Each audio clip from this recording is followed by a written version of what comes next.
I think you'll like the topic this evening. And one of the ways I think you'll like the topic is because I like the topic. And because it's about Prabhupada. So that should include everybody. But I think you'll see, my enthusiasm for this particular topic is contagious. My cough is not, but the topic is. Light of the Bhagavata. Light of the Bhagavata. Does that ring any bells? Yes. Which bell? The bell that it rings is Srimad Bhagavatam, Canto 1, Chapter 3, I think it's text 4, where the sages, in Chapter 1, the sages of Naimisharanya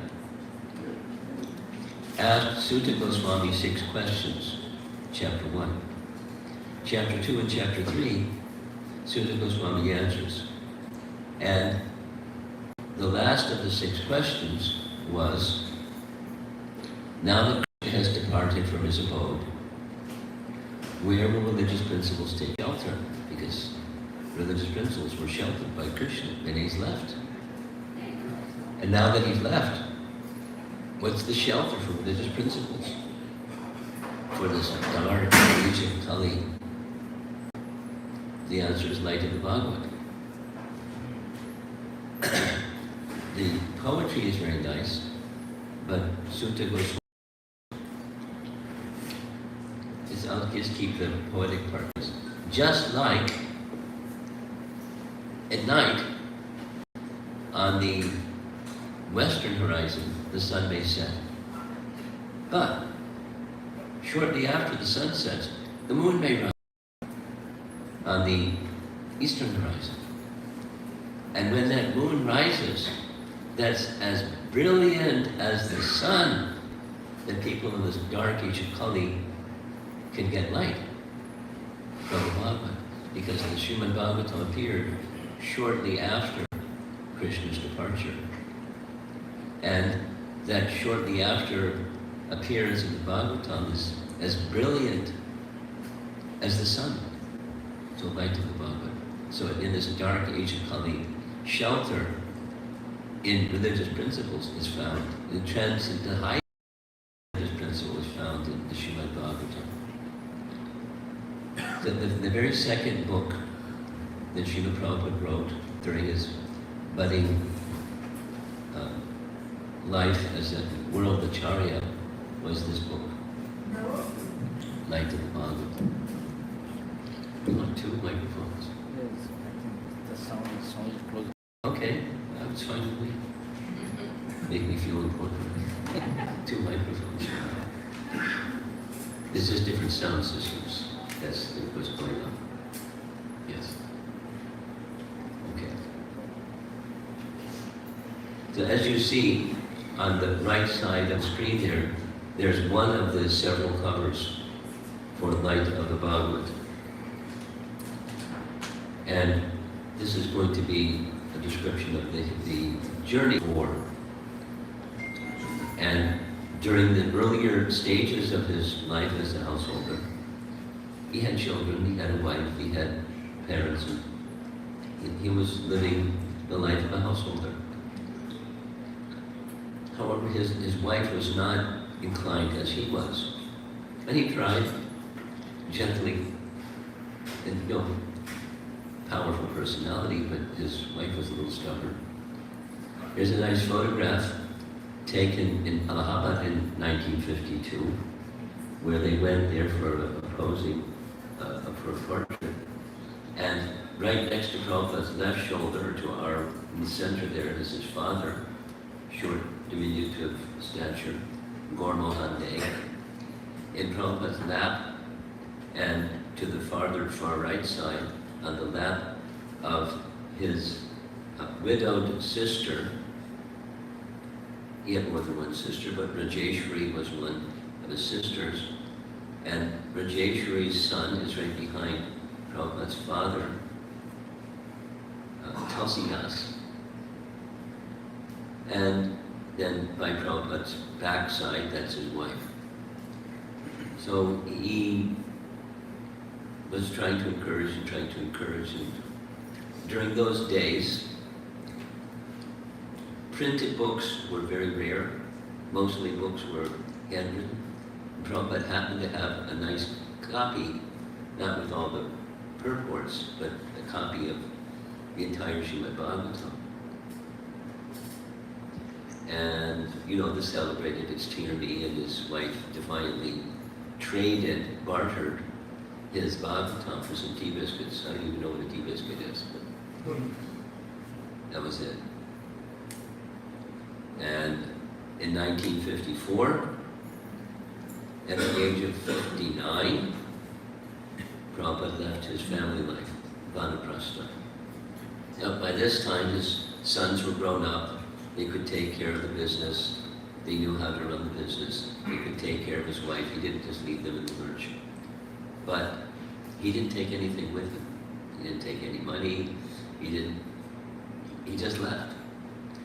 Disappointed, yet very determined, because he had received instructions twice and then had gone inside, deep into his heart, from Bhaktisiddhanta to give the message of Chaitanya Mahaprabhu to the English-speaking parts of the world. So there he was, in north of Calcutta. He took a train to anywhere, and he ended up in a place that was just a short distance south. Here's what it says. Yeah. Jhargram. He didn't have a destination. This was Vanaprastha. And in the course of his travels, many obstacles, but somehow he met these two ladies that had a property in Jhansi, and they had named it Radha Memorial, but they wanted Prabhupada to build a nice temple, Radha Krishna temple. So he agreed, and you see the big sign on the boundary wall, the League of Devotees. As Prabhupada did when he came to America, in written language he established and incorporated, or whatever the language is for India, formally registered this society, League of Devotees. Different language, but similar purposes as ISKCON. And in course of time, he came to understand two things. The ladies were tricky, and there was a competitor. And they kind of favored the competitor, although they had already spoken to him that he could develop a Radha Krishna temple. So then they made a condition that he had to complete the construction by such and such date, otherwise he would forfeit everything. And he knew what that meant because he knew business people. So he walked. And when he left Jhansi, he went to Mathura. He carried with him a deity of Chaitanya Mahaprabhu, because that's Bhaktisiddhanta, his guru, and Chaitanya Mahaprabhu's mission, his life and soul.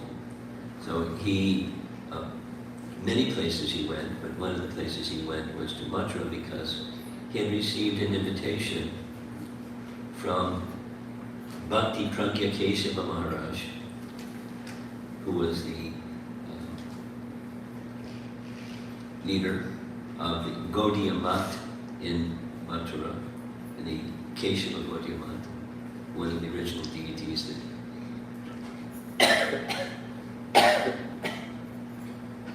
the great-grandson of Krishna established. And he was the leader there, but he was also, like Prabhupada, very gifted in writing, so gifted in his writing skill. He was very learned. Kesava Maharaj invited Prabhupada to come help him in Mathura in the editing and publishing of the Gaudiya Patrika. It was a Bengali rendering of Lord Chaitanya's teachings. And around the same time, shortly thereafter, he received a similar invitation from Bhakti Saranga Maharaj to go to Delhi and help him with the printing of the Harmonies, which was in English, also in another version called Sajjana Toshini. So Prabhupada went to Delhi and kind of moved back and forth between the two, Mantra and Delhi, not so far. And he was mission-oriented. Bhaktisiddhanta's Mission. These are two publications that were dear to him, and he was invited to assist the chief editors. So when he went to Delhi, all this information is from Vilamrita.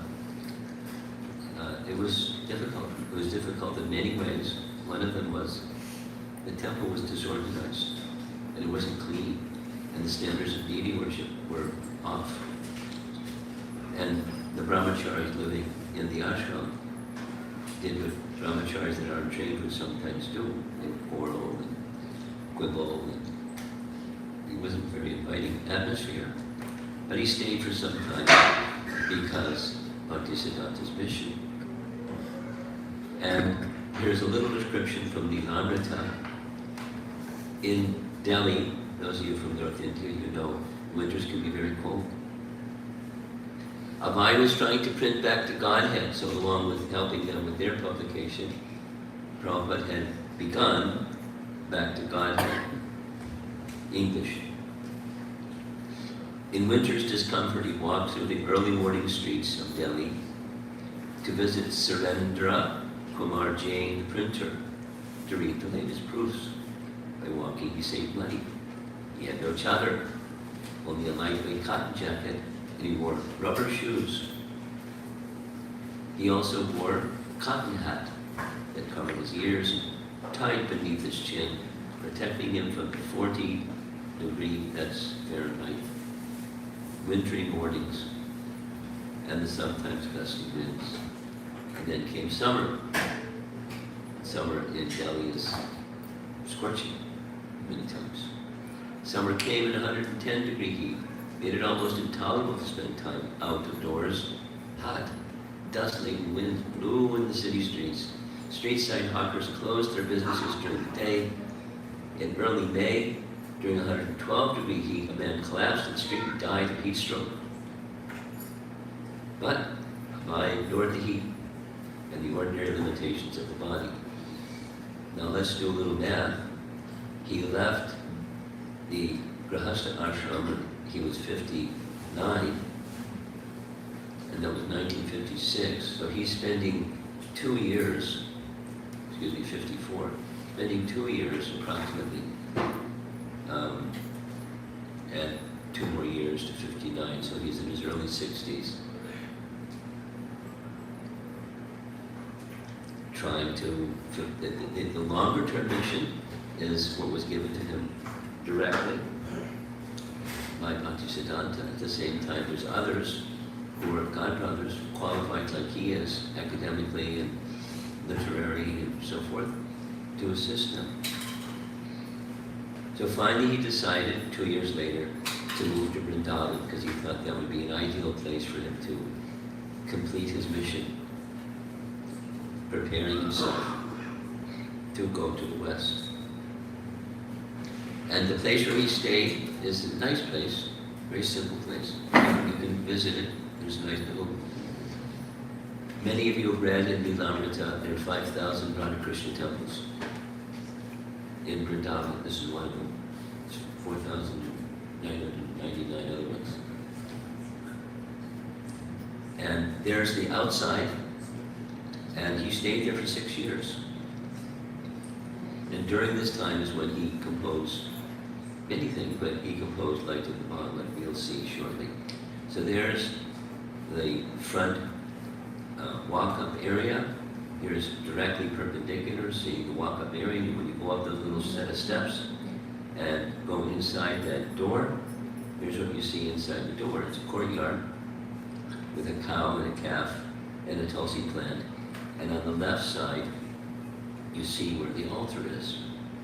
And inside the altar, there's the deities, Ashishi Radha, Bangshi Gopal. And notice, Bangshi Gopal is not holding his Bangshi. because when you make a Bhoga offering to the deity, you take the fruit away, so he can eat without interference of the fruit. But it's a nice photograph, very nice close-up photo. And this is the deity that he served and worshipped for 6 years. Now let's take a look at the place where he stayed. The place where he stayed has tall, Indian-style steps going up, 28 steps. Here's the first set, here's the second set, and here's his room. And this is the place where Prabhupada stayed for 6 years, where I'm going to ask you to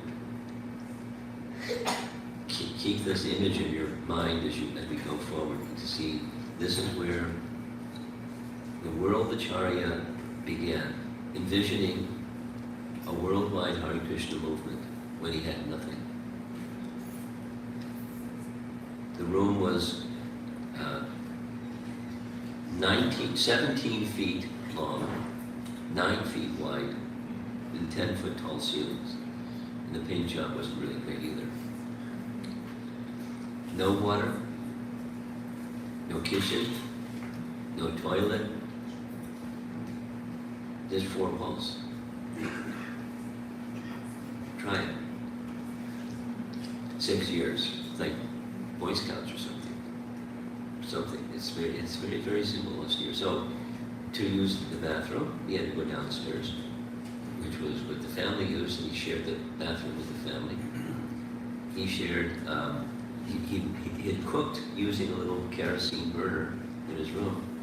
And then after cooking, he went downstairs, offered to the deities, so everything was nice prasadam.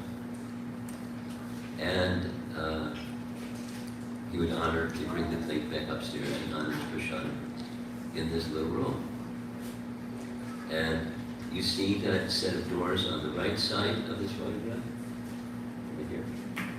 It leads to a terrace.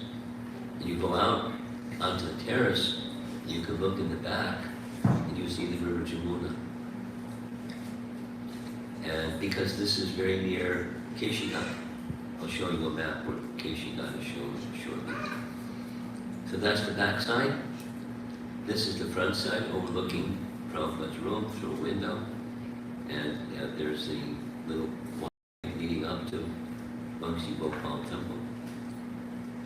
Here's a map. In the middle is Mangsi Gopal Mandir, and that nice pink pointer. And where it says ancient Sri Yamuna Temple, Vrindavan, that's the Keshigat. And right alongside the river Jamuna, and that's where he was residing. And if you look closely, just below, almost below, it says Sri Gopal Bhatt Goswami Samadhi, which means that the Radharaman Temple was very close. So while Prabhupada was staying at this temple, the Mangsi Gopal Temple, he made a very close relationship with Vishvambar Goswami, who played an important role in Prabhupada's life and his preaching. Vishvambar Goswami was one of the principal Goswamis of the principal 6 Goswami temples. And amongst them all, he was the most respected. And it was for that reason, 2 things. It was for that reason that Prabhupada requested Vishvambar Goswami to be fully in charge of the deity installation of Krishna Balaram, 3-day festival. Because no one's going to question Vishvambar Goswami. And if Prabhupada did, they might. But he was so respected, and so talented, so gifted, so much. And Vishvambar Goswami had relationships with the other Goswamis. That means the other inheritors of the responsibility of overseeing temples, the Goswami temples in Vrindavan. And not far from Radharaman Temple was the Radha Damodar Temple. And Vishvambar Goswami had a relationship with the Goswami at the Radha Damodar Temple, and he pulled little strings with that Goswami, the Radha Damodar temple, so that Prabhupada could shift from where he was staying at the Bangsi Gopal Mandir to the Radha Damodar temple. It was a relationship arrangement by Vishnu. Vishnu Goswami had great affection for Prabhupada and vice versa. So for these 6 years, Prabhupada made Vrindavan his base. He often traveled. His main project, of course, was writing, but he wanted to make connections. He had to make a passage to India, from India to the West. He needed supporters. He didn't have anything. He didn't have anything. He didn't have followers. He didn't have any money. He didn't have anything. So he was printing Bhakti-Gauda magazine, and he was going here and there to enlist subscribers for Bhakti-Gauda magazine.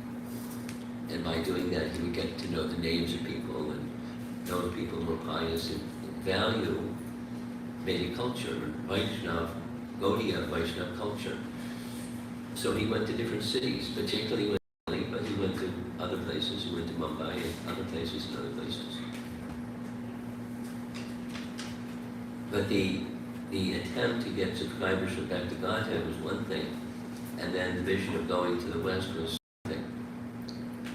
So during this period of time, while he's still residing, like 3 years after residing at the Bangsi Gopal temple, there's Keshava Maharaj. You saw his picture before. There he is in the center.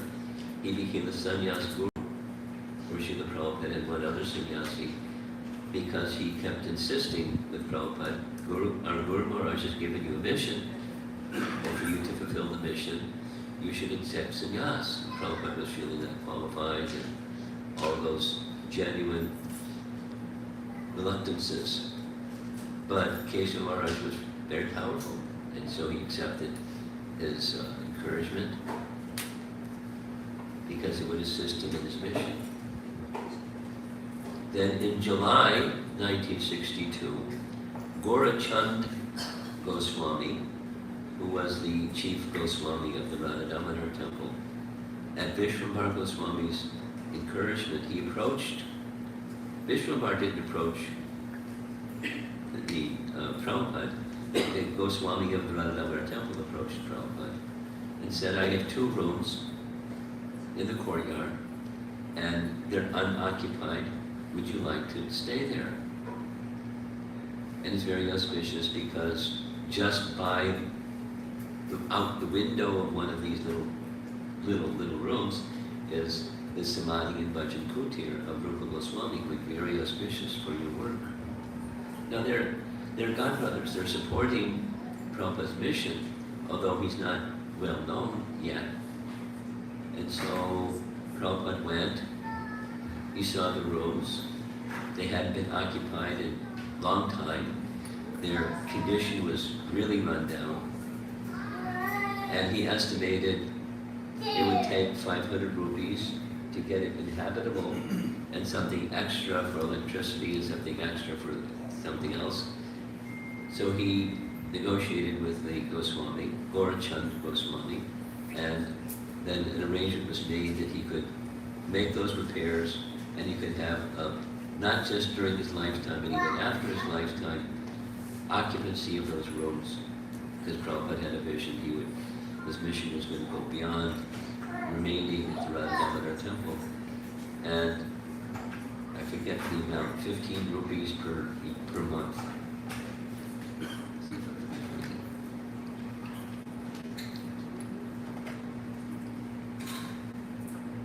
5 rupees per month, excuse me.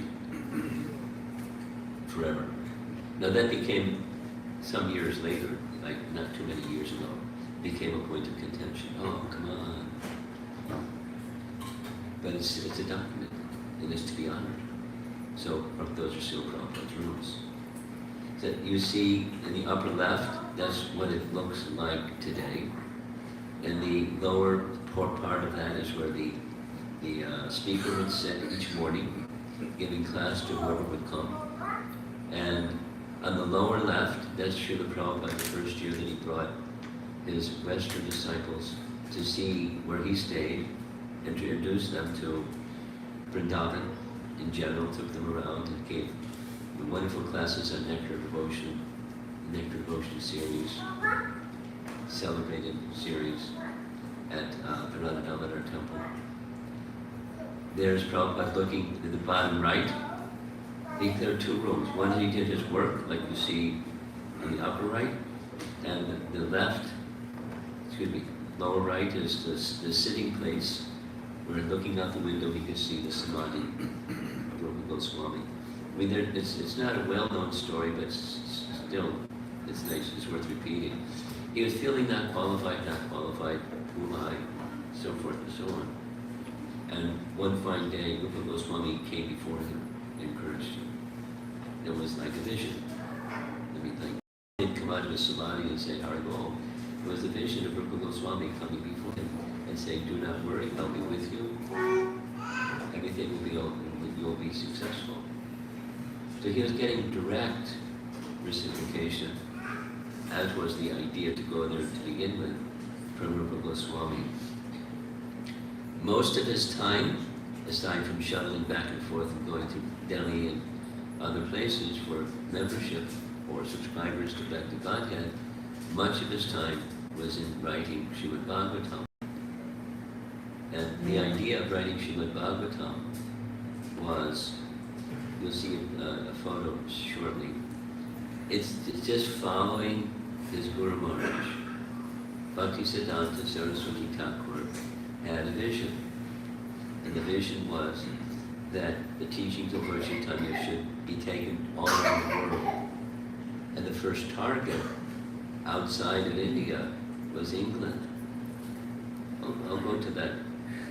This is the book that he was, Prabhupada, Bhaktisiddhanta Saraswati Thakur Prabhupada was waiting for this book. Sri Krishna Chaitanya, it was authored by Professor Nishikant Sanyal, who was kind of like a ghostwriter of Bhaktisiddhanta. It's a very wonderful description of the relationship. Sometimes Sanyal would write and Bhaktisiddhanta would take credit, sometimes the other way around. They were very, very, very close. He was a disciple, but Bhaktisiddhanta wanted this book. The departure of the sannyasis to go to England was delayed because the book didn't come out of publication until after it was planned. So their departure was delayed because he wanted them to take this book to introduce to the West who was Lord Chaitanya. Sri Krishna Chaitanya is the book. Similarly, Prabhupada wanted to carry with him Srimad Bhagavatam from Milamrita. This was his real purpose in coming here. To prepare the books he could distribute to the people of the West. Although he had as yet no means for traveling even as far as Japan, and no means for printing books as far as Japan has to do with the light of the Bhagavata, you'll see shortly. It was an event in Japan that he didn't go to because he didn't have the airfare to go to Japan. He had not come to Vrindavan to die and return to Godhead. Rather, he had come because it was the ideal place to gain spiritual strength for his main life's work. And right in the courtyard of Radha Damodar, very, very special place, a place of Jiva Goswami, and in the back courtyard, Rupa Goswami's Bhajan Kutir and Samadhi. The very first book that Prabhupada did write was in 1960. Is it during the time when space travel was becoming a big deal, and Prabhupada knew about it, and so he wrote a book about space travel, but he called it Easy Journey to Other Planets. A Vedic perspective on contemporary events.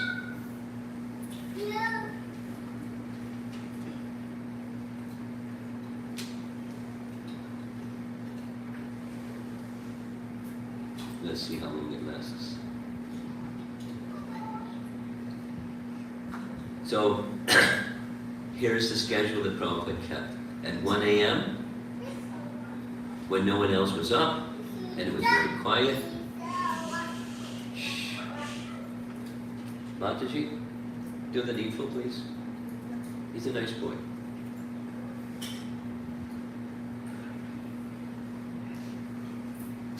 Thank you. At 1 a.m., when no one else was up, and it was very quiet, Bhaktivedanta Swami would wake and begin writing. Since electric failures were not uncommon in Vrindavan, he would often work by lantern light. You know, labor of love, 1 o'clock in the morning, regularly. The first of, this is showing the covers of the Srimad Bhagavatam publications. In 62, yay, the first volume of Canto 1, Part 1 was printed. In 63, the second volume of Canto 1, Part 2 was printed. And in 64, what year did he travel to America? 65. And then he reached in 66. So he had, following the standard, the model, the example of his spiritual master, Bhaktisiddhanta, he now had these 3 books. And while this was going on, lo and behold, in January of 1961, so now we're backing up a little bit, in January of 1961, one of the visits he made to Delhi was a person he met, or had a relationship with, received a pamphlet or a flyer indicating an event that was going to take place in Japan. And the event that was going to take place in Japan was an event called Congress for the Cultivation of Human Spirit, whatever that means. And here's my understanding of what was going on. During World War II and thereafter, everyone locked the doors. There were walls up, visas weren't allowed, everyone was being protective and isolationist. However, there were some places where persons were forward-thinking and wanted to, the pendulum started to swing in a different direction. And the forward-thinking people wanted, let's get together and love one another kind of a message. Going away from the other side of the pendulum swing, the after-war recovery, going forward. So there were some forward-thinking people like that. And one of them was organizing an event in Japan. And the event in Japan was an invitation to persons to come. This was January that he received the invitation. And the event was in May. January, February, March, April, May, 5 months max, maybe 4. So, on the map, green there's the subcontinent of India, and over there is Japan, and Bhaktisiddhanta had told him to go to the west. But 1961, here comes this possible opportunity to go to a conference of forward-thinking people in Tokyo. So he thought, why not? Present Srimad Bhagavatam, which is what his heart was into. Remember, he's translating first canto Bhagavatam and wanting to go through the entire Srimad Bhagavatam. That was his heart. And here's his invitation. So he wrote a letter to the organizer. He had an idea. We'll see. He puts in writing what his ideas. His idea was that Eastern Asia people have a tendency, a liking, a penchant for understanding lessons of life through nature. It's true. And so he thought a real nice approach to this event would be to take Canto 10, Chapter 20 of Srimad Bhagavatam, which is just about scenes of nature, the rainy season and the autumn season. So Chapter 20, interestingly, comes after Chapter 19. In chapter 19, it's a song. It's the cowherd boys with Krishna, what they would do in the summertime, this and that, playful. And then comes the rainy season. So they don't do too much because it's the rainy season. So there's lots of description about the nature of rainy season. So Prabhupada's idea was, and then after rainy season, the autumn season. So focusing on scenes of nature introduced the entire Srimad Bhagavatam. So it's know thy audience. Public speakers need to know their audience. And he hadn't been there before, but he had an idea. And this was his idea. So in January, Prabhupada wrote a letter to the organizer. And here's his letter. His letter was found later in a trunk, along with the manuscript that never got published during Prabhupada's lifetime. Here's the letter to the organizer. I wish to impress the public delegates who would internationally join the conference for culture and human spirit in Japan about the necessity of an international movement. So now, picture in your mind Prabhupada in that little room, the Vamsi Gopal temple, thinking about making a plan for having an international movement. The necessity,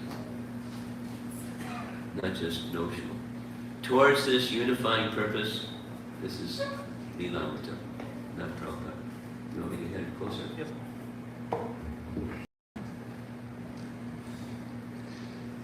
From Lilamrita. Towards this unifying purpose, Prabhupada's vision was that the cooperation of all enlightened people of the world would be channeled. Although there was that stage. So his letter continues. Kindly, therefore, listen to the words. Do the needful immediately. Give me a chance to speak to the enlightened people of the world. The message of human culture from the Vedic literature, I am sure that such news will change the angle of vision of the world's activities. Think of the road. One man had nothing, wanting to change the angle of vision of the world's activities. Prabhupada never thought small. He couldn't. He was like his spiritual master, and like the Swami, who never thought small. They always thought broad. And sure enough, within a short period of time, he got an invitation letter sufficient to get a visa and a passport, which he didn't have. It's a nice letter. It's basically the letter, like to read the letter. It says, thanks for your request. We'll take care of your boarding and lodging, and you're going to have to take care of your transportation. So with that invitation letter, remember it's now like probably February, March, April, May. So Prabhupada started writing assiduously. And there's a close-up of the first cover, or one of the covers. And he composed a 20,000 word manuscript. Some of you sometimes write Vyasa Puja offerings, huh? How long did it take you? 20,000 words. And it's his entry into the world stage with the enlightened people, forward-thinking people. He wants to change the direction of the thoughtful people of the whole world. And that's the literature he was composing. And along with the literature, so what he did was he took not exactly translations of the verses from chapter 20, he paraphrased them, or some of them together, in language that he felt was suitable for the audience, giving a picture of nature. And then in his commentary, he gave lessons from Srimad Bhagavatam.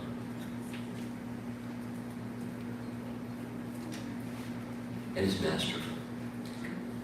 How you leave clouds in the sky with Varnashram. Or, the frogs that when they make their sound, there's like, the materialistic people that are misleading the population of the world, the sages, and because in Japan, in the Far East, there's respect for elders and holy men, or wise men. And so he told the Varnashram system, the role of saving people. He even got into the gopis, he even got into Vedic cosmology, just from, scenes of nature.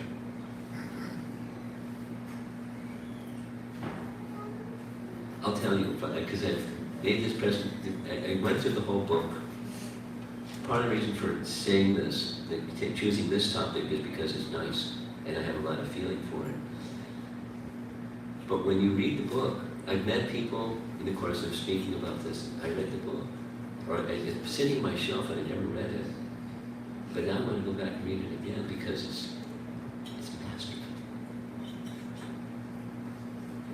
Srimad Bhagavatam is 18,000 verses, and this is 50.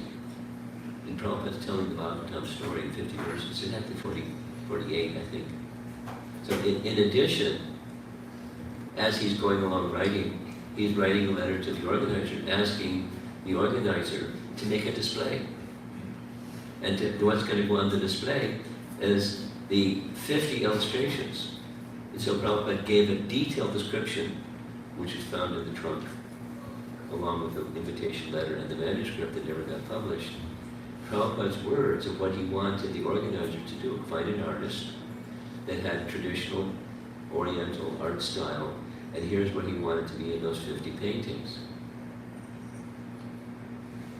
And not only he wanted him to do that, he wanted him to print the book and make big blow-ups that they could have when they come into the conference. They could see that the printing, the color plates would go into the book.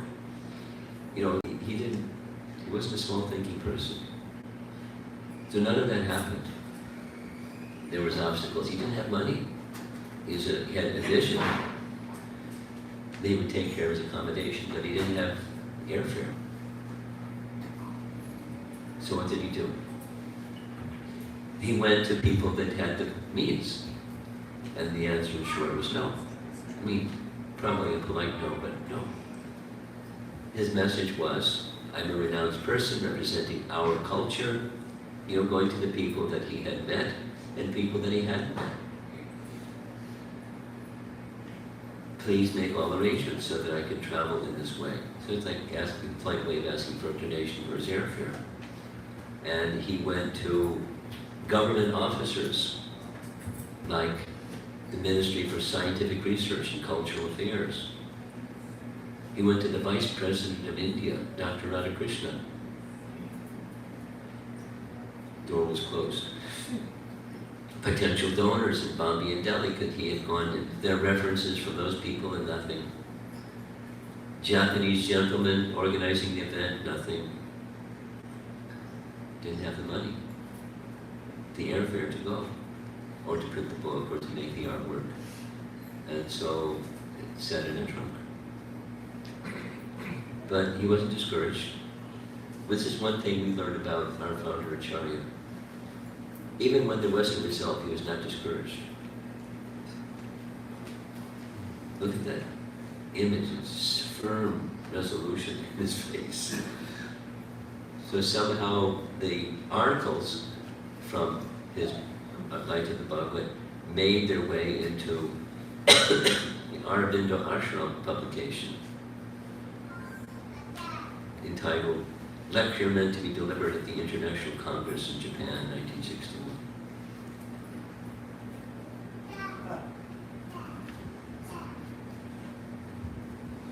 "23 years later," this is after Prabhupada's, so add 61 plus 23, what's the number? It's after his departure. They found a trunk. And in the trunk there are many interesting things. But one of them was the manuscript, the letter to the organizer, the description of the paintings, the letter back from the organizer so we could get a visa and a passport. And the devotees, I'll say one other thing that I know was in that trunk. One of the things that Prabhupada had been invited to do was, at the time of the Gandhi Memorial, because in his youth Prabhupada was an ardent Gandhi follower, Right? And so, in his memorial, he was asked to give a speech. So he not only gave a speech, but conventionally when you give a speech, you write a paper. And you summarize the paper, but the paper is circulated to say the larger message. And in that paper that Prabhupada wrote, he said, the way to honor a great personality, think about us wanting to honor Srila Prabhupada, but the way to honor a great personality is not to name a street after the person, or name a building after the person, or make a statue of the person, which are three common things that are done, but to establish a community where the ideals that were held by that person are lived. Because Gandhi was a great believer and follower of Bhagavad Gita, that place should be called Gita Nagari. Now, that was found in a trunk later. But when Prabhupada first visited what was then called the New York Charter, he gave it a name. Gita Nagari. He didn't say, I wrote about this. Go find it in the trunk. It was just found later. So the devotees in Gita Nagari have taken it. That's our Gita Nagari prophecy. That's what they call it. And they tried to follow it. Of course, it was very specific of what Prabhupada envisioned in such a place. But it's a way to honor a great person. So what happened when they found this manuscript in the trunk in 1984, they gave the manuscript to the man that could get impossible done. Tamal Krishna Maharaj. Because at that time, Tamal Krishna Maharaj was GBC of China, and he was making his residence in Hong Kong, because foreign non-Chinese residents can live in Hong Kong, and so that's where he was based.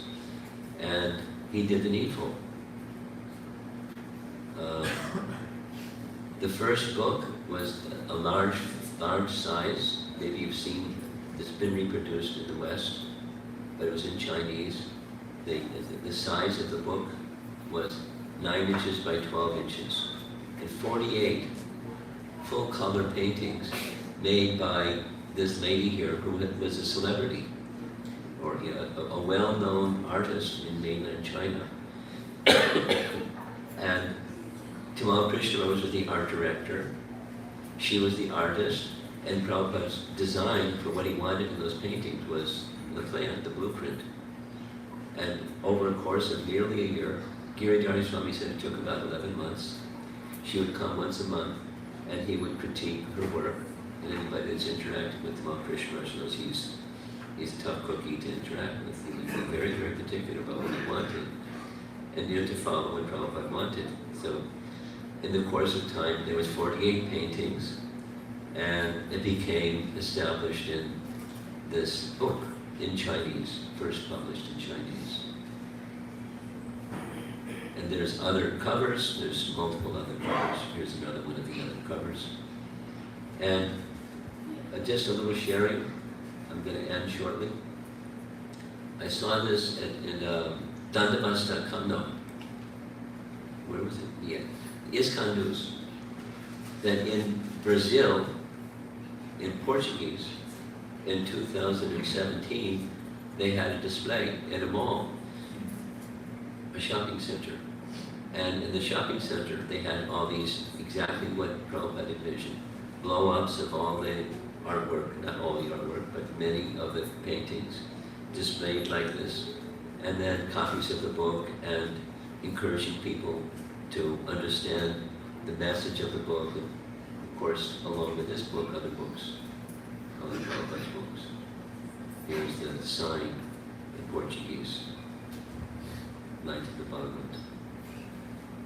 And because I've been doing this, I came to know from Hanuman Prashik Swami that he's doing the same thing in Spanish-speaking places, particularly in Peru and Chile.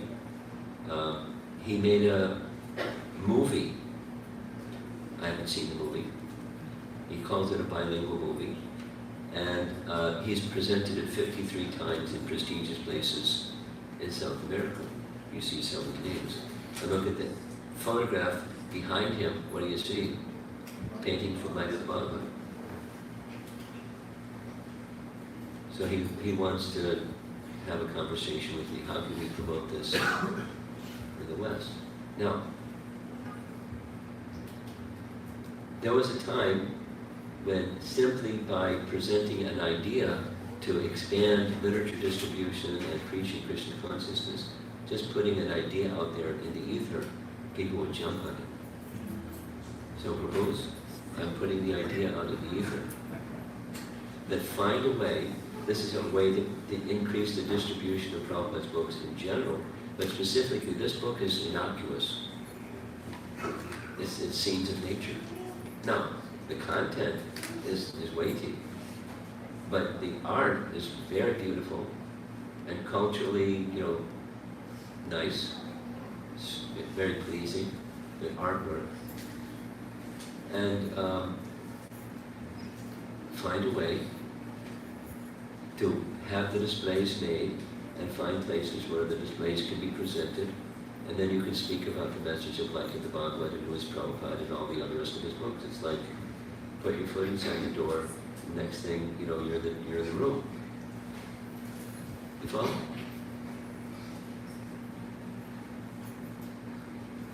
And this way, the legacy of our founder Acharya continues on. It doesn't have to wait, it can happen later. It doesn't have to wait. Prabhupada's words, I shall never die, I shall live forever in my books. And going back to what he envisioned, changing the course of human world history through his literature and through his propagating his message. The more you distribute books, history will change. Some of you know, during Prabhupada's youth, there was a very strong effort made in West Bengal to bring communism into West Bengal. And what was the method? Literature distribution. So Prabhupada saw it. He witnessed it, he experienced it. And he took that principle, and that's the principle that he applied in the Hare Krishna movement. It's still going on. There are different ways and through different media. But it's to change the history of the world. In his case, the vision was the history of West Bengal, or at least the mindset of people in West Bengal. But Prabhupada wanted the world to be part of this. So think about it. Is there a way to increase, in a creative way, to increase book distribution? Put your foot in the door and get some appreciation for this nice book. So when I started getting into this, I asked in China, because I go to China, do you have that book in print? No. Can you make a special print? Yes. They made a special print run, and within 36 hours it was sold out, because I was like, rah, rah, rah, so it was sold out. I told Subhas, hey, Subhas. So he reprinted it. It's in the LA warehouse. I don't know how many copies. But the copies are available. The ones that are, as far as I know, the ones that are available are thin paperback books, but they have been printed. Someone gave me a gift copy that came from online. It's a hardcover and with full color. So anyway, I'm doing a rah-rah about promoting the book because it's a way that history can change in a way that's innocuous. I mean, very sweet and very simple. You'll see when you see the book. Last slide. Although he wanted to go to Japan, even before coming to the USA, and although he wrote the book Light of the Bhagavata, especially to preach the glories of Srimad Bhagavatam in Japan, Krishna had a different plan for Srila Prabhupada, sending him first to the USA. When Krishna has a plan, that's what you do.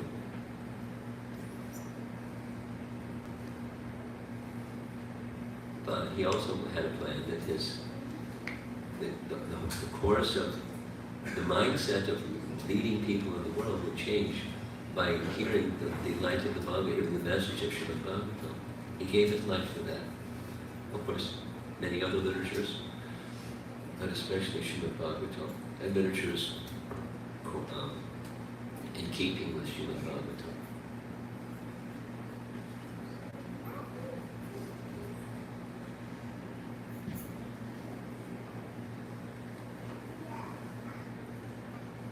So let's see if there's some discussion.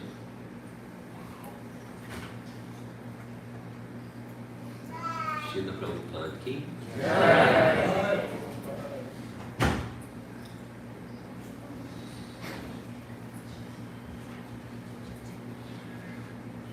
Yes. Maharaj, you mentioned that the book had been published in China. Was it ever published in Japan? Does it have any influence there? I don't know if the book was published in Japan. Most likely it was published in Japan. But I could find out. But most likely, because that was his intention, so most likely it happened. But the first printing was the man who could get impossible done. So most likely yes. I mean, it was printed in Portuguese, German, Spanish, most likely in Japanese too. You can write to Kami Chandravarshi and ask me. He'll know.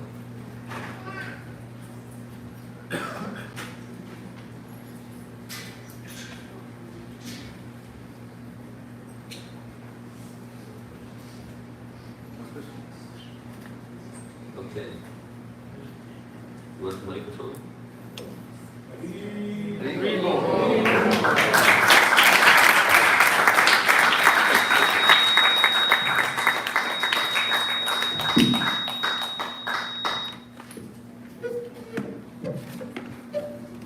Hare Krishna.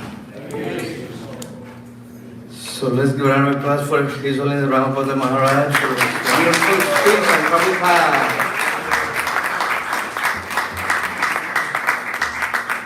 Haribo.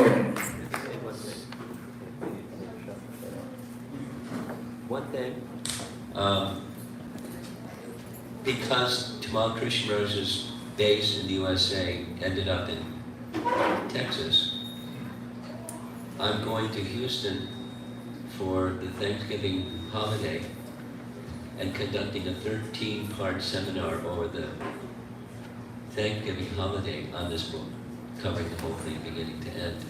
So it'll be live streamed. You're welcome to come and join in person or live stream or hear the recordings, but then you can get the whole book without even having a book. Thank you. Hare Krishna. So Maharaj will be here in Atlanta for a few days. So you please take the advantage. He has so many classes. It's all posted online. So you can check on the WhatsApp, also an email been made. So some of the program are in the home, and some are in the temple, and some are also in the Discovery Center, the building next to the temple building on the left side.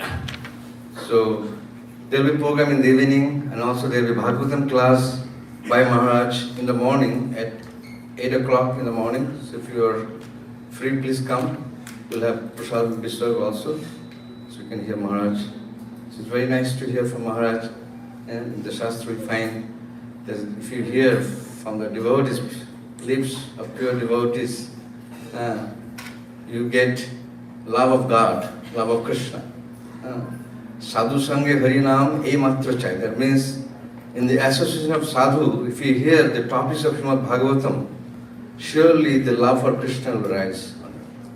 So Romapada Maharaj, he joined this movement almost, more than 50 years? More than 50 years. And he's been serving Srila Prabhupada, very dedicated. He wrote also many books, giving nice class all over the world. So please come and see him and hear his class. Thank you. Hare Krishna. So I would like to also honor our Sunday sponsor. It's Sachin and Anita. They are not here, but they say they're going to look online, whatever we do. So we'll also cut the cake for them. And so we'd like to call Amrita Balaram to come and do the mini arati. And also we'd like to call Tony Mulchandani and family to come and do mini arati. they came a little late in Rath Yatra, so we want them to do Arati for Jagannath since they are here for the Rath Yatra time which they missed it. So I'd like to also briefly welcome Bhavatarani Mataji and Nihari Prabhu. They are Prabhupada disciples. They are coming from India, but they also live time in Hawaii. But they are Bhavatarani Mataji is the first who went to the airport to receive Prabhupada when Prabhupada first time came to Atlanta. Hari Bo! So let's welcome these two wonderful devotees. So now we'll get to hear, they'll be singing about Prabhupada. Our husband will be singing about Prabhupada, so we can get to hear from them. And at the same time, we'll have many arti also.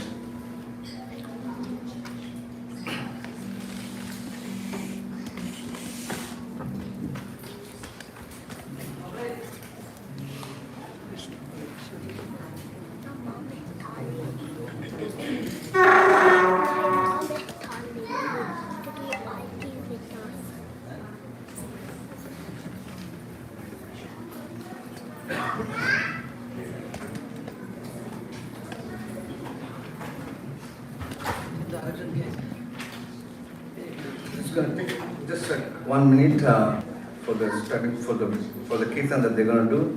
So at the same time, we can start the mini arati.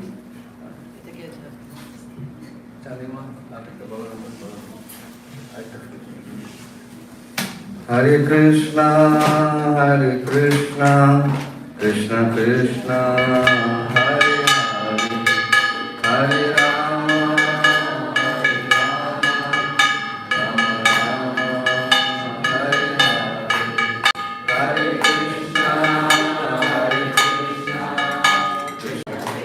Hare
Krishna, Krishna Krishna,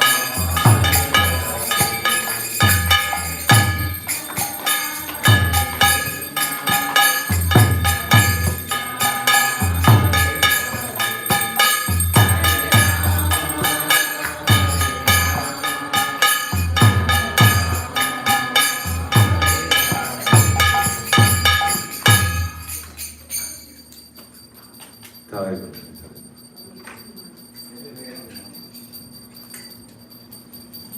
Hare Krishna, good evening everyone, good afternoon. For the pleasures of Sri Jagannath Prabhupada, we'd like to sing a song. It's a very old history that actually we learned through Srila Prabhupada's books, and my wife composed this.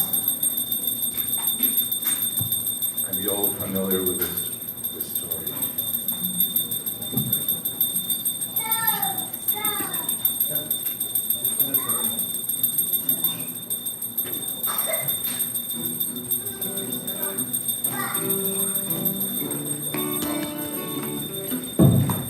So this is about Lord Vishnu from the Bhagavatam, from Srila Prabhupada's writings, and it's in English, and we want you all to sing the chorus, which the chorus is chanting, chanting, chanting the names of the Lord.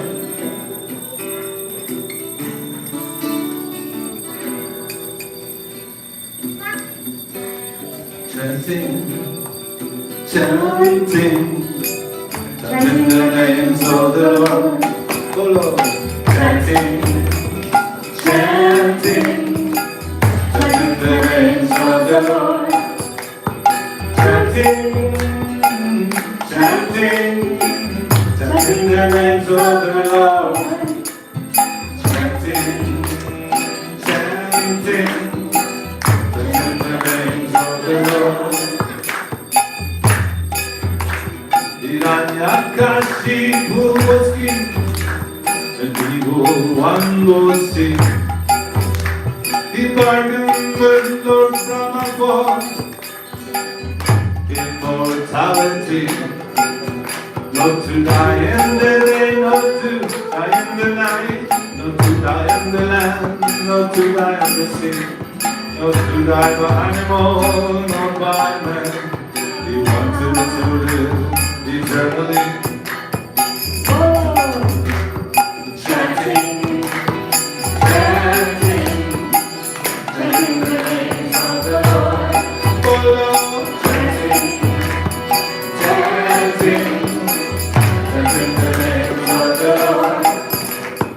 Chanting, chanting, chanting the names of the Lord. Chanting, chanting, chanting the names of the Lord. Prahlad, the boy, devotee, was son of the demon king. His father's pride and joy was he, till he heard him sing. Hare Krishna, Hare Krishna, Krishna Krishna, Hare Hare, Hare Rama, Hare Rama, Rama Rama, Hare Hare. Chanting, chanting the names of the Lord. Chanting, chanting, chanting the names of the Lord. Chanting, chanting, chanting the names of the Lord. Chanting, chanting, chanting the names of the Lord. This chanting made that king so mad, tried to kill his son. But Prahlad kept chanting Krishna's name, it could not be done. He threw them to demons that oil in the oil, put them out in the wind and rain. Prahlad kept chanting Krishna's name, but it was done in vain. Bolo, bolo, chanting, chanting, chanting the names of the Lord. Chanting, chanting, chanting the names of the Lord. Chanting, chanting, chanting the names of the Lord. Chanting, chanting, chanting the names of the Lord. Jayakashipu Devya, Prahlad, it's not gone here. Struck with Gautam with his fist, rolled his finger out here. It was in my day, was in my night, was in my land, it was in the sea. Was not by animal, no man. He was still by the supreme personality. Bolo, bolo, chanting, chanting, chanting the names of the Lord. Chanting, chanting, chanting the names of the Lord. Chanting, chanting, chanting the names of the Lord. Chanting, chanting, chanting the names of the Lord. Hare Krishna, Hare Krishna, Krishna Krishna, Hare Hare,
what's up, or whatever. I don't think we speak about someone. She's first.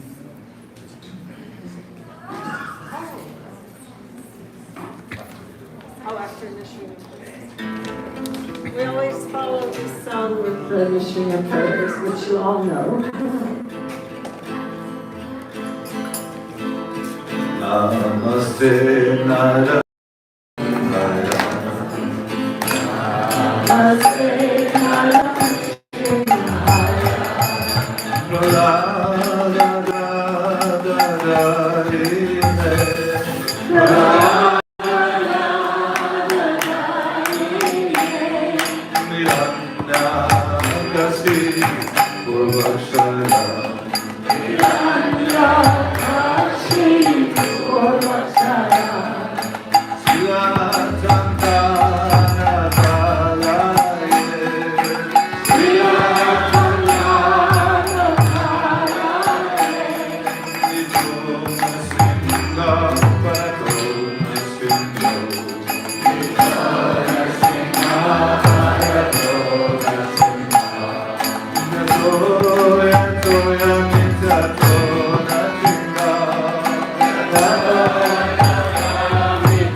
Hare Krishna.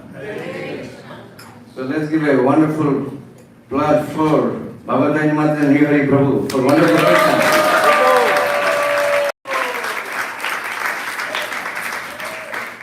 So I really thank both of them for coming here. Hopefully you like it and stay here. We have made the arrangement for you all. So Bhagavata Mataji has, as I have mentioned before, that she is the one who first received Prabhupada in Atlanta airport when Prabhupada came first to Atlanta. Let's give a round of applause for her for the service.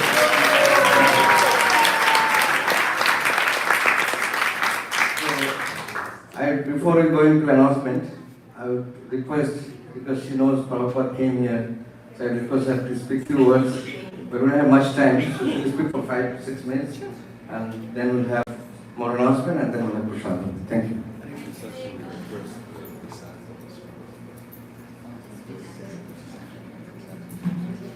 Hare Krishna. Hare Krishna. But you help us through this chapter.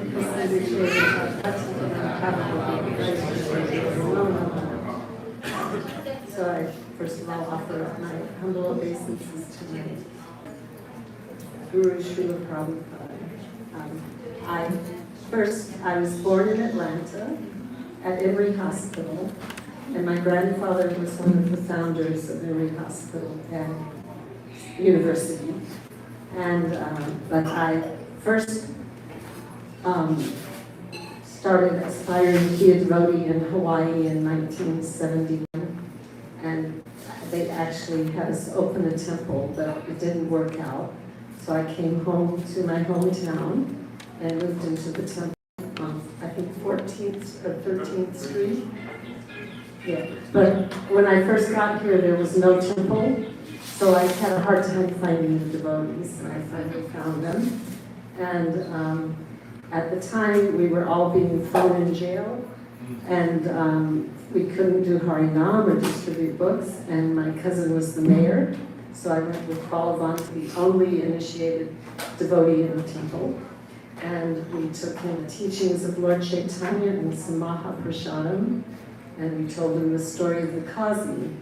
And so his name was Sam Massell. He just passed away recently. And he read the entire teachings of Lord Chaitanya, and he made up an ordinance to match the Kazis for Lord Chaitanya, that the devotees could chant, dance, sing, do kirtan, distribute the books within the city limits of Atlanta with no obstruction. I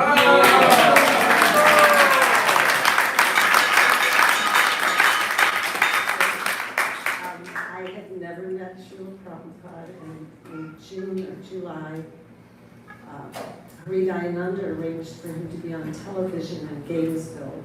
So he flew from New York to Gainesville, and on his way back, he stopped at the Atlanta airport for 2.5 hours. And we prepared for it for about a month. And we even made a Vyasasan to take to the airport. And when he got there, we had the Vyasasan on top of 2 tables, so he was a little wary about going on it, but he got in there, he sat down, and he was emanating a blue effulgence that day. And also I was able to make the garland for him, because I lived in Hawaii, we didn't have deities, no one knew how to make a garland for a human being except for me. We just, so I made the garland, and I thought I had to use every single flower they gave me, so the garland went all the way to his feet. And then when he got off the plane, when he entered the door of the airplane, the entire airplane lit up. And then the airplane door, lit up. And then he started walking down the steps, and the wind was blowing his silk garments, and he looked like a lion holding his head high. And when he went to walk across the tarmac, his feet didn't seem to touch the ground, and he looked like a swan. And then he sat down, and the devotees had a play. And one of the devotees was Narada Muni, and the story was the cobbler and the Brahmin. And he was so excited to see Srila Prabhupada, Jamanjaya was his name. He couldn't stop paying obeisances. He was paying obeisances to Prabhupada, to the doors, to the people, to the floor, to the ceiling. And Prabhupada said, he took over the narration of the play. He says, just see, Narada Muni is so humble that he pays obeisances to everyone and everything. And then he narrated the entire play, and then afterwards they gave him some prasadam, and before they shut the sliding door, he tossed a piece of watermelon into his mouth. That's it. And then they opened up back up and he spoke, and at the end, a man who was fell at his feet. Well, he asked a question. He said, "Oh, I'm a biologist at Emory University." And Srila Prabhupada said, "Oh, so you are killing frogs?" He goes, "Yes, but we are killing them so that we may understand them better." And Srila Prabhupada said, "I would like to understand you better. May I kill you?" And he threw himself at Srila Prabhupada's feet. And Prabhupada had those shoes with the curled top. And he actually kissed Prabhupada's shoes and said, "You may do whatever you like." And then as Srila Prabhupada was leaving to go back onto the airplane, there was a devotee named Vaikuntha who had brought his mother, who was dying of cancer, in a wheelchair. And she jumped out of the wheelchair and threw herself at Prabhupada's feet and said, "I'm dying." And he said, he patted her on the head and said, "Do not worry." And then he went back and got on the airplane and took the entire spiritual world back with him and left us with deep longing to have this association again.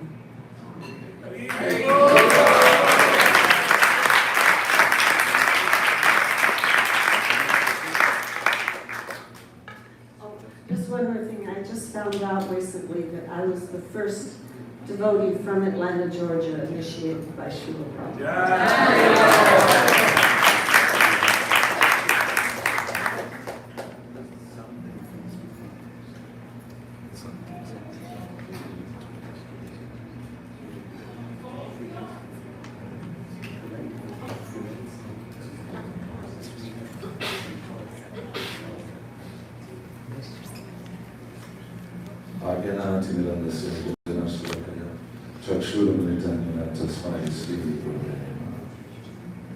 First of all, I'd like to offer my koti Danda pranams to my spiritual master, Vrindavan, Astadara Sattva Shishima, A.C. Bhaktivedanta Swami Prabhupada, and equally to my preceptors, instructing masters, to the audience, to the sannyasis Maharaj who's here today, devotees and guests.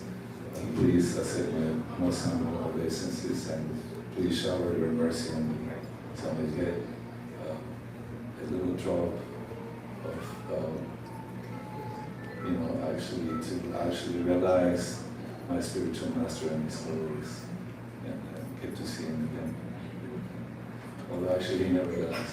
So I was also first disciple of Srila Prabhupada in Argentina.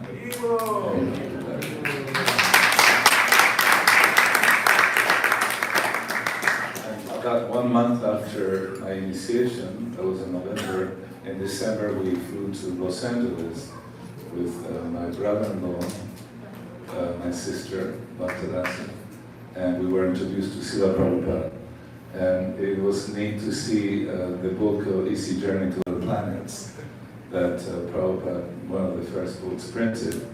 And they were also the first 3 books that I edited in Spanish, and I brought them, and we were in this room, and I was very nervous. I just couldn't say anything. And he kept on signaling to come closer to him. And I finally did. He had me very close to him, right, almost down there,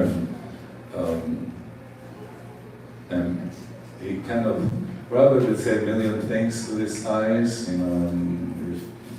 like from "don't do that" to "okay," and he could speak without saying a word. And so I said, I realized, I had the books. Yeah, I wrote you this book. Yeah, there were the first 3 books in Spanish, and at that time it was ISKCON, I'm trying to remember, it wasn't BBT yet, there was no Spanish BBT.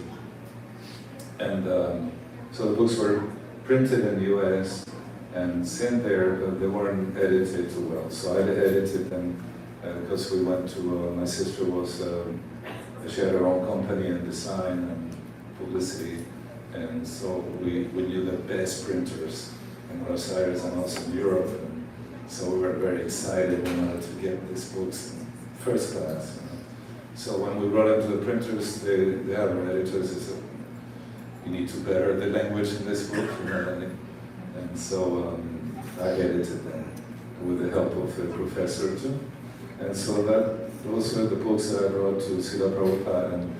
And so then I gave him the books, and he was like a child that you gave him his favorite candy.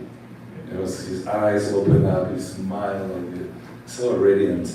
And he proceeded to read the titles in perfect Spanish.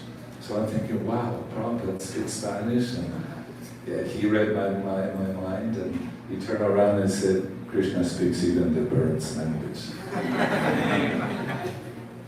So like that, my relationship with him went on.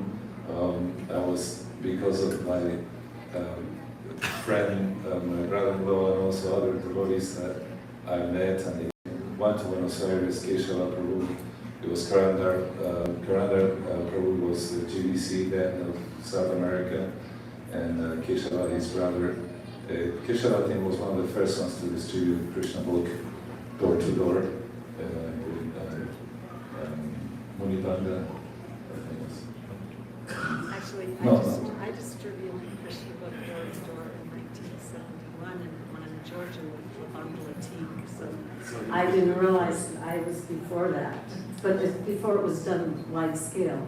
We just thought that would be a nice thing to do, so we took Krishna book in Atlanta, Georgia, right in the area where the temple was it 13th Street? 13th Street. Yeah, and we just went door to door and distributed Krishna book. I You didn't can know. imagine the enthusiasm. And we didn't have any books then. Actually, Krishna book was kind of the first. But we had the two Srimad Bhagavatams, so they were in English. Ourselves, we only had 3 little books. And that's how we distributed in Buenos Aires and like that.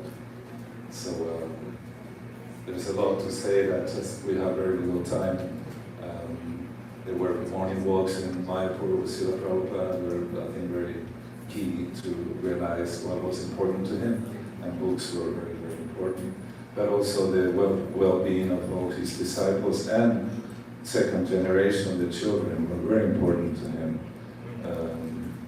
There was an episode I had time to talk about, and that was my first time to see Prabhupada angry. You didn't want to see Prabhupada angry. He stopped and he hit the cane on the ground. I thought the earth was parting. Everybody went back like this, and he talked about how important, how to take care of children, and how important it was. Not even because a teacher had punished a child, one of the boys, by not feeding him for a day. And Prabhupada was furious about that, so he said, no, that's not what to do. So many instructions were there. Tell him, he said that teacher should be hanged. Well, here I'm kind of family, so I don't want to be given a picture of Prabhupada. Things also started. Prabhupada was very funny too. My brother-in-law had been sannyas, so he came. Again, we went to several darshans, and one of the darshans was right after his massage. And so Prabhupada's leaning back, he had only his gamcha and his desk, and so his leg was crossed like that, and all he see was his golden knee sticking out. And so, and Hanuman said, Prabhupada, I'm again so sorry I failed you. No. He said, spiritual life is like this. It's like playing Mridanga. The more you practice it, better you get. So don't give up in your Krishna consciousness. Keep on chanting and remembering that Prabhupada, he says, he never dies. You forgot. Oh, the knee. He was playing with his knee like he played Mridanga. He went like this. So it's like playing Mridanga. The more you practice, the better you get. So have patience, tolerance, and continue on to chant. Have faith that has results. You better believe it. And Like Prabhupada said, I'm in my books, I live in them forever. Hare Krishna.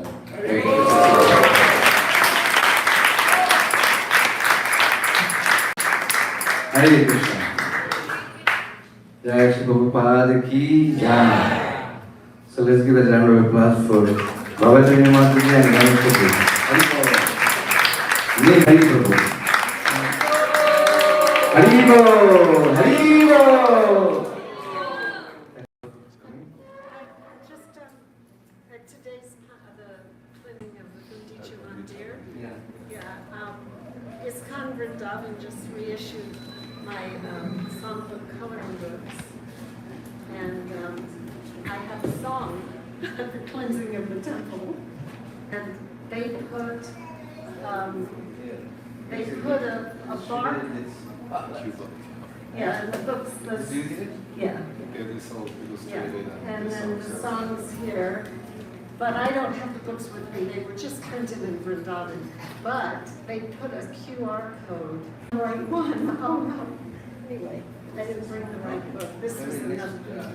No, but anyway, you can go on YouTube to ISKCON Vrindavan and go to Songs of India, Bhagavata, and you can join the channel, and then you can either put all the songs in your, save them, or you can just do the song about the Gundicha Mandir for today, and you can just listen to it, or you can just play it, but the easiest way is to join the channel.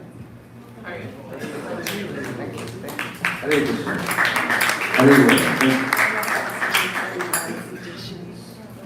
So I now like to call Amrita Balaram, please come forward.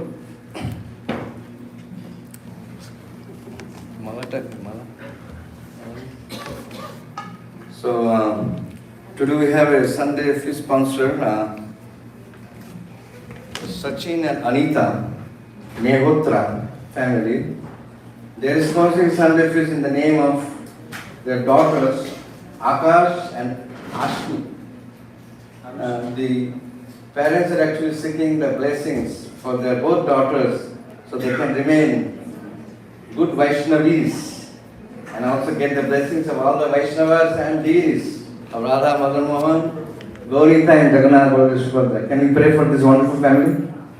They are not here. They are not here. Where are they? They are in Alabama? They are in Florida. But they are watching online. So we can pray for this wonderful. They actually sponsor Sunday feast for all of us. So please pray for them by chanting Hare Krishna one time, by raising our hand. Hare Krishna, Krishna Krishna, Hare Hare, Hare Rama, Rama Rama, Hare Hare. So on behalf of them, Amrita Balaram will receive the gifts from the temple. Haribo. And also, they made a nice cake for all of you. So you'll also get the cake on behalf of them. So we chant Haribo 3 times and he gets the cake. Haribo! Haribo! Haribo! Hare Krishna.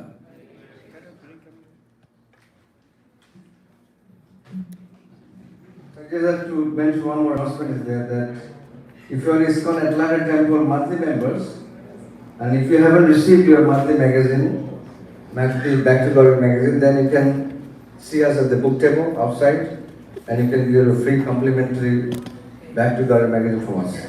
Thank you, Hare Krishna. So now we'll have final darshan of the deities, and the prasadam will be served outside.